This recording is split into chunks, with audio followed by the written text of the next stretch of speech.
All right, Chuck, where have you been? What have you been doing? Better yet, where have you been living? That's the next question. Where has my nomadic life taken me to this point where I am now? What day is it? Middle of June, that's all I know. I've been right here by the hands of the butterfly. Can't you see it? Actually, no, I'm right here. Right down in this section. Known as the Alberni Valley. You know what? It's a short distance from Tofino, short distance from Nanaimo, and a short distance from the wildfires that got me trapped here.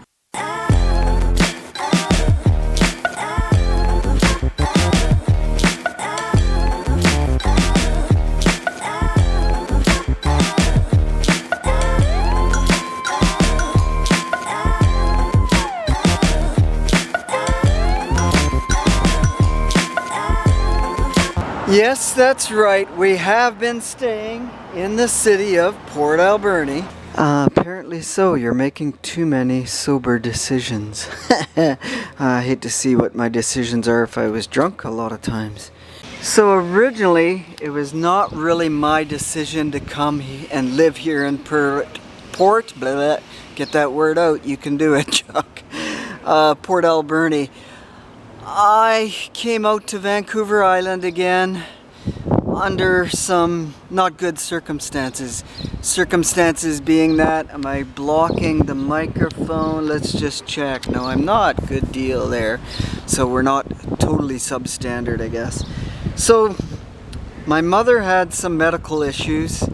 Well, when I say some, I'll say she flatlined and died 7 times. Because her heart had stopped, she was emergency flown into Victoria, the capital city of British Columbia, and she had a somewhat lengthy stay there, a good month. During that month, I ended up going between Vancouver, where I was living, from Victoria to Port Alberni, traveling back and forth, ferry rides, sleeping in vehicles. Yeah, it was a crazy month. Originally I thought, well, you know what, she's going to be in a somewhat of a vegetable state, or not able to function as much as she can now. But that wasn't to be. She actually came around surprisingly well, and now she's, I would say, semi-normal. What do you say about somebody who's collapsed and whose heart has stopped 7 times and doesn't remember a lot of it? So, you know, she's so lucky, unbelievable. So that means here I am in Port Alberni. You know what is what it is. I've grown to actually like it here and love it here, and I think I'm gonna stay here for somewhat of a short-term-ish.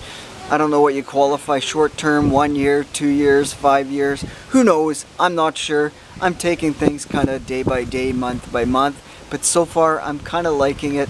I like the slower pace, the slower lifestyle compared to Vancouver, where everything was, oh, you gotta do everything immediate and rush, rush, rush. You have to do everything with a sense of urgency. Even my work, even not working, finding a job. The unemployment agency says you gotta be urgent, you gotta find a job really quick, you gotta try faster. It's like, oh my god, you guys weren't paying me, so what difference does it make to you guys? And now we find ourselves in Port Alberni for another reason. No, not trapped by the RCMP. Nice try, but I'm a good boy, sometimes. So now we do find ourselves somewhat trapped here in Port Alberni. That is due to the wildfire that's going on the other side of that mountain, right there. No smoke today, but 2 weeks ago, there was a hell of a pile of smoke. So that's where we're gonna start today's video off. The beginning of June 2023. Check it out. Oh no, chuck it out. Okay, how does this work? Got a gas-powered bike, and I'm still huffing and puffing. That's because up these steep hills, this thing won't make it. A couple of the smaller hills, it struggled, but it made it. Or I figured out to do a zigzag to get this bike going. So anyways, to update you, we're back in Port Alberni. I got called into work for a night shift, and I decided I'm going to take this bike instead of pedal bike or walk, or, got to get some exercise. And this is an exercise. This is pretty bad. Okay, we get a wonderful lunch break, but check this out. See smoke here? There's a fire on the other side of this mountain pass, and it's blocked the road. And you know what? This is life in the middle of nowhere. The problem with this is that that's the only road in and out of the city to get to mainland and to the other main city. If you go the other direction where the highway leads, it goes out to the ocean and pretty much middle of nowhere. So if this were to burn and we'd be trapped here for who knows how long, they would have to port people in, or goods in and goods out. They'd have to use the front port, and it is a deep sea port, so you can bring in some pretty big ships here. So island life, that's what happens. So this fire has been going on for 3 days now, about 20 kilometers away from us, or 12 miles, on the edge of Cameron Lake, right on the side of the mountain pass. It is very steep there, and they're very well struggling, having a tough time fighting this fire because of the steepness. The next morning. So this is the backyard. So look at here, all the smoke on that mountainside. But the fire is on the mountain right behind us. But it's getting stronger. Wow, surprising. And the road is definitely closed off for quite a while, maybe now. Out of the Alberni Valley due to the highway closure. 160 people stayed at Echo Center, while 50 school students slept at ABSS, and others stayed in their cars and campers in parking lots around town.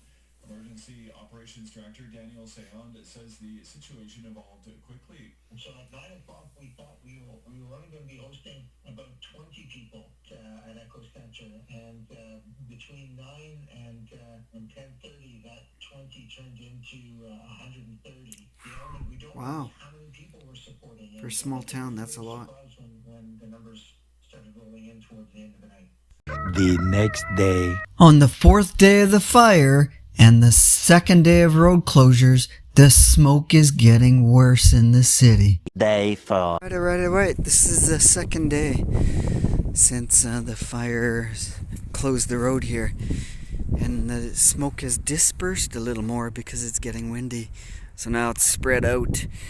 And yeah, it doesn't look good. It looks like they're going to close it for a while. They said falling debris on the highway. Everything from the fire, I guess. And in the pictures I saw, it's right on the edge of the road. All that fire is going, so that's a good view. So this is the road. It's closed up a little bit farther, and you can't get up the hump. They call it the hump, and it's a hump up into the wilderness there. So not today. No hump. No humping allowed. Oh, that make a good chair. Look at that. You could sit there. Yeah, and those are not construction signs. Those are actually just telling you that up ahead the road is closed. So they won't let you up the pass. There's an out-of-control wildfire burning on the bluffs, on the highway, blah, blah, blah. Hillside has become unstable, sending trees, boulders, debris onto the road. The road remains closed at this time. You're captive here. Firefighting crews continue to work on the 2.5 square kilometer fire, dumping water from the lake. It looked like lava coming down the mountain. Very scary. Then lots of action here. The fire is adjacent to Highway 4, which has been closed for about a week. The only paved route in and out of many Western Island communities, including Tofino, Ucluelet, and Port Alberni.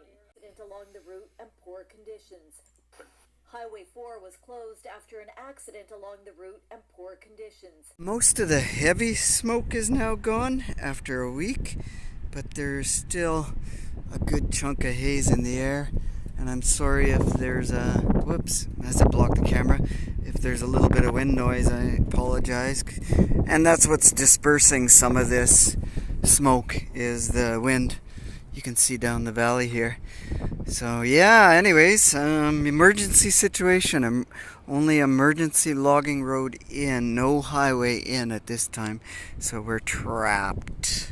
Well, my friends, it's amazing. Of course, every time you go to start videoing, some loud car goes by with no muffler. Anyways, yeah, a week into this closed road crisis and shelves are empty already. Unbelievable what that 1 week difference will make. What is it? It's Sunday the 10th of June, 11th, something like that. Wow, it's no meat on the shelves. Hit and miss on produce, milk, yeah, nothing. People are panic buying, that's the biggest thing.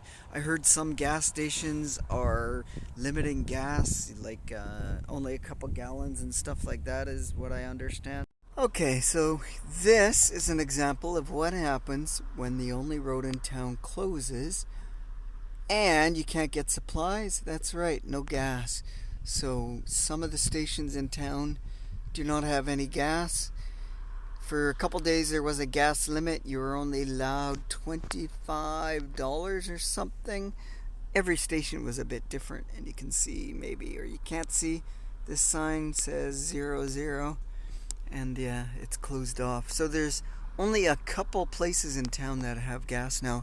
Who knows when they're going to open the emergency road to get gas in here. The emergency road is pretty rough, I heard, and is very slow going, 4 or 5 hours at least to drive 115 kilometers, which is what, 70 miles or something like that. Is still a bit of a haze of smoke in the air. I don't know if you can see it along the mountainside. That's where the fire is. It's about 12 kilometers, which is what, 6-10 miles away, the fire, something like that. I don't know, but it's really close. But it's on the other side of the mountain, so we're not going to get it here.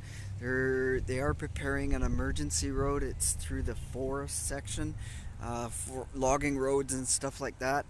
It's a 60 miles to get to Port Alberni from the other main city here. Normally it's about an hourish, but the logging road is 4 hours, they say, to get through it, and very dangerous. There's been some accidents on their trucks because it's got soft ditches. A few trucks have went off the edge of the road and stuff, so then they gotta come in and clear the road because some places are single lane on that road, so it's very dangerous. So emergency use only.